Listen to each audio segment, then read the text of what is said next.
Here in Barcelona. I'm just getting ready for a session with our breath coach trainees, but I wanted to take a quick moment to do a live here and chat about some basic tips for business for yoga teachers. I know many of you are yoga teachers or you're in the process of training, and it's a whole new world for yoga teaching and yoga, the yoga business in general. So I thought I'd give you some general tips. The first tip is that you need to specialize in something. You need to become an expert in something. You need to be passionate about something. And the world of yoga is too big to even learn everything that there is to learn. So it's really important that you specialize. What kinds of things might you specialize in? You might specialize in yoga for knee injuries. You might specialize in yoga for field hockey players. You might specialize in yoga for eating disorders, yoga for depression.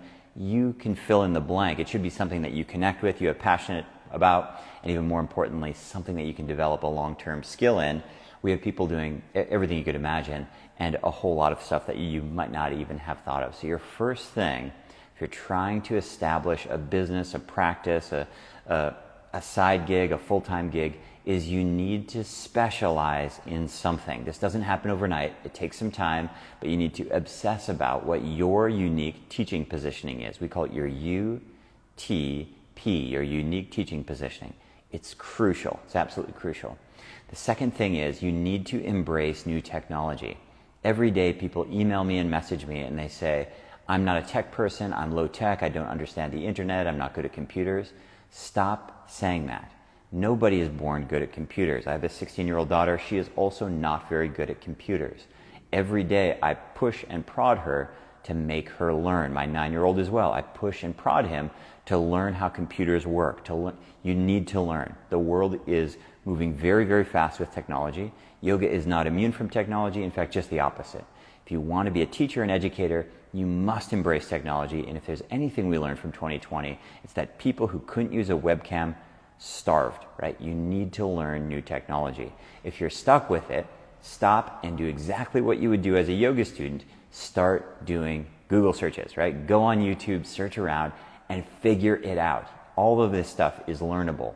I don't consider myself good at technology either, but I spend a lot of time learning, and it makes a big difference. The whole world has changed. So stop saying you're bad at technology. Say you're learning. You're learning technology. All of this stuff you can learn. Most of the teachers I started teaching with, I've been teaching now for 17, 18 years, most of them have a real hard time filling a class all these years later. They're amazing teachers, but they haven't kept up with technology. All of you guys on Wednesday are hanging out on Instagram. Most of my colleagues are not because they're old school. Old school is old. Pay attention to new technology, embrace it, and learn new stuff. I don't love social media, but you know what I love? On a Wednesday, I can connect with 59 of you guys live. That's amazing. In the old days, it took me weeks and weeks to get 59 people in a room. I can get 59 people on a live in a moment. That's interesting. Yes or yes. Third tip, take digital payments. Some of you are still trying to operate in a cash economy. Stop it. You need to figure out how to take digital payments. If you need some help with this, we have a free link builder on our website. It's yogateacherscollege.com/PayPal. And for those of you in our Spanish language courses, it's yogabody.es, like España, yogabody.es/PayPal. yogateacherscollege.com/PayPal. You can build links right there to send your clients digital payment links. You need to take online payments. Just like you need to embrace new technology, you need to embrace online payments.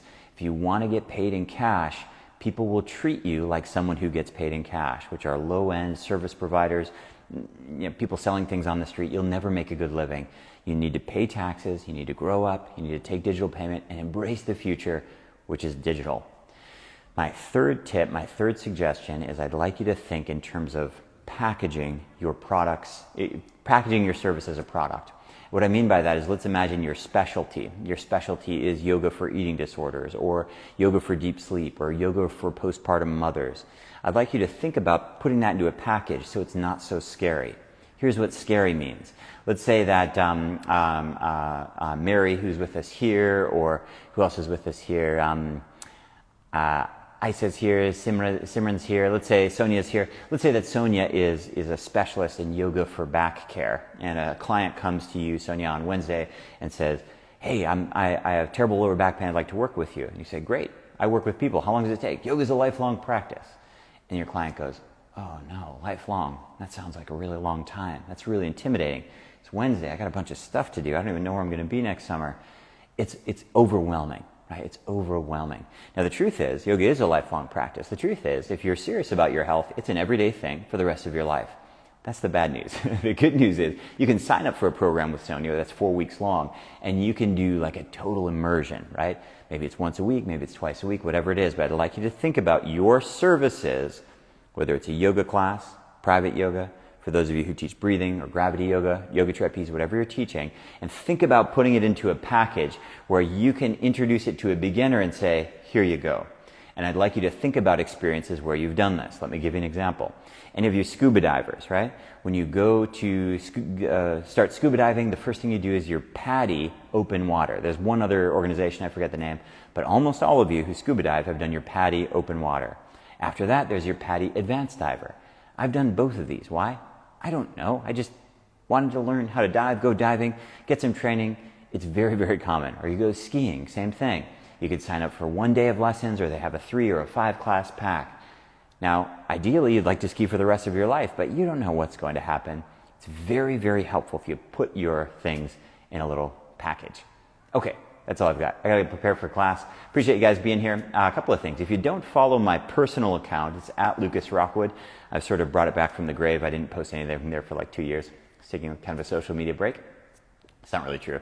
I was just basically doing direct messages every day. So at Lucas Rockwood, jump over there.